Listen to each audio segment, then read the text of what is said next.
So now this presentation is for the tectonic evolution of Sulaiman Kirthar fault belt, in which my study will be focuses. So so this is the overall tectonism of the Pakistan, in which you can see my study area is located in Sulaiman Kirthar ranges. This is the located area of my study area. Previous time some people questioned about this iron, why the iron is focusing only one part. So this here the answer that why it focuses in some pores but not to another, like generally not other pores. So the reason is that the main thing is the connectivity of the fractures. If the connectivity is too much, so they will be making the iron stranding, but the connectivity is not in poorly connected and some is open, some is closed, so they will be not produce this iron stranding in everywhere. Second question is this, is Pirco limestone is the bioclastic or biogenic? Yes, this is the mostly 80% biogenic, but some marl and shale are present, so it's like a, you can say that is the biogenic dominating fossiliferous limestone, but marl and shale is also interpreted, which is non-biogenic. Another thing is the Eurasian carbonate is the RAM kind setting. Yes, it's the RAM plus shale kind of system. So you can see the Habibra is this well oxygenated normal marine setting, in which you can see a lot of bioclass LBF, but the Pirco is also contained fossiliferous plus shale and marl is present, so it's related to deeper environment. Major faults in the Pakistan for if you know the tectonism, so you know the major fault here in Pakistan, which will be the major faults. So this is the major fault, and this will be the full abbreviation of the faults in Pakistan. So in geological map of Sulaiman ranges show the Pirco section, in which this is my area's Pirco section. You can see in Pakistan the Sulaiman fault range is in the edge these older rocks, mostly the Triassic, mostly Jurassic, and then when you go to west side, the rock are decreasing, means it's relatively you see in molasses kind of setting, but we also find the ophiolites, Triassic to Cretaceous age also we find it. So this is overall Sulaiman ranges geological map, but we will be focusing here this area. So firstly we just started what is the tectonism of Pakistan from Jurassic to Eocene. So Jurassic time it's spreading from Gondwana and then go to the north side, but it facilitated two ridges, this 90 east ridges, this Kangos Mauritius ridge. They facilitate this movement and they speed up this movement. And after that in Cretaceous Paleocene time, they some part are collide with Eurasian, and the a lot of another event is also forming in the Cretaceous time in Pakistan, like new Tethys form, in which intraoceanic subduction is occur, in which we find the Kohistan Ladakh arc. Another thing is the Shayok suture zone, different Melan zone ophiolites like this Waziristan ophiolite, magmatic arc like Chaghe magmatic arc, and you can also see the ophiolites. So they all occur in this Cretaceous Paleocene time. And during the Cretaceous Paleocene time, the Indian part is moving around the Eurasian plate. So this is the conceptual diagram how it's looking Cretaceous to Paleocene Indian plate. Then go to the when they subduct in late Cretaceous and early Paleocene, subduction started, the new Tethys below the Kohistan Island arc, but ophiolite abduction is also started, and the new Tethys ocean is now narrowing during late Paleocene, and then the marine shelf is also receives some sedimentation of the sedimentary rock. So it's mean that during in this time Indian plate also forming the carbonates or clastic sedimentation here.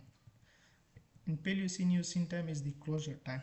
So Indian plate is now collide with the Eurasian plate, and there is two different scenario in north and south collision. So in north we see the from this paper that firstly it collide with the north western cohort, and then we go to central Pohotwar, and then Hazara Kashmir, and then finally is the cohort. So firstly collide here, then here, then here, and then here, and this is the evidence in which you can see no marine sedimentation, so it firstly collide here, directly start the Miocene clastic sediments, and then go to eastern and central Putuar, which is the you see the marine section is stopped. Then after Hazar and western Putuar, marine section is here, but in the last Kohat limestone is still there, so it means that last marine unit is Kohat limestone in Kohat area in the North Pakistan. So this is the last Tethys Ocean remnant. New Tethys in southern, we found still this kind of forms in which we see that in the if you see the final position is the 43 to 45 million year, but here we see the Bartonian age of the this fossil in the southern, so it means that 45 age is the closure of the North Tethys Ocean, and the 30 up to 37 still the southern, they have a New Tethys Ocean in which we find this kind of fossil. So we see the Lutanian Dumanda and Bartonian this Pirco Drazinda, and after that the Chetarwata, which is the fluvial sedimentation, is starting. After that collision is occurring and Sevalic rock is forming. So this is the overall diagram in which you can see this Indian in the south, in Asia in the north, they collide in this kind of scenarios, building Indian, Khoistan, Shayos, and then Karakoram. So this kind of tectonism of Himalayas origin is building during Eocene to recent now, and still the colliding is continuing. This is the conceptual diagram that firstly the northward collide and then the southward collision takes place of the New Tethys. This is the animation in which you see the Indian plate is colliding with Eurasian. So it moved from northwest side with the 20-degree anti-clockwise rotation, and then Eocene time they finally collide here.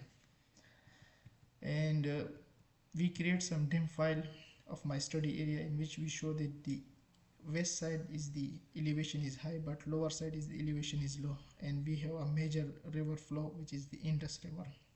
So then I created the geological map of my study area, which we show the Pirco anticline. It's like an anticline but double plunging anticline, and this is the close-up view of the study area in which you can see my sample collection area.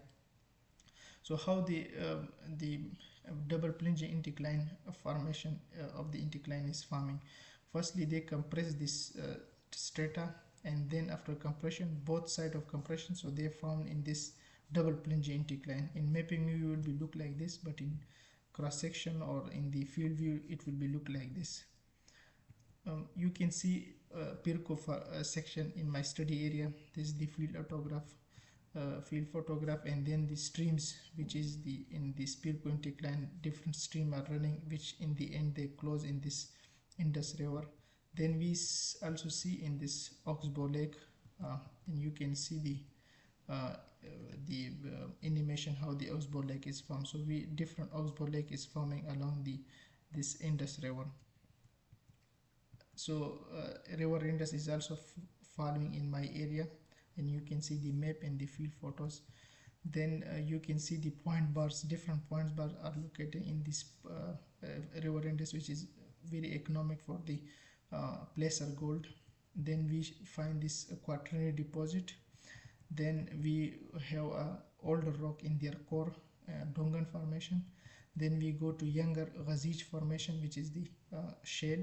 Then we go to the Kahan group, which is the Habibrahi, the older. Then Domanda, Pirco, and Drazinna, and Sevalik, which is the continental influx. Then we have the Sevalik groups, in which this is the area in which the New Tethys Ocean is closing. And then we have this created the 3D dim file of my Pirco section. Is the model in which you can see the older rock Dungan, then Ghazij, then younger rock, which is the perfect anticline, and this is the quaternary or alluvium deposit, which is the recent sedimentation. Then I also created the dim file of my area, in which you can clearly show the contours, the high elevated to lower elevated toward east side. This is the contour map of my area. And future, now I will be created the detailed lithological stratigraphic log of my study area, in which In the next presentation, we will discuss this study area as meter scale of my area, which the lithology is present in my area. Then we also study the thin section of my this area. Then this is the papers in which I continuously reading and just more take information about the MECO event. Thank you so much, and next presentation will be my in this thin section analysis.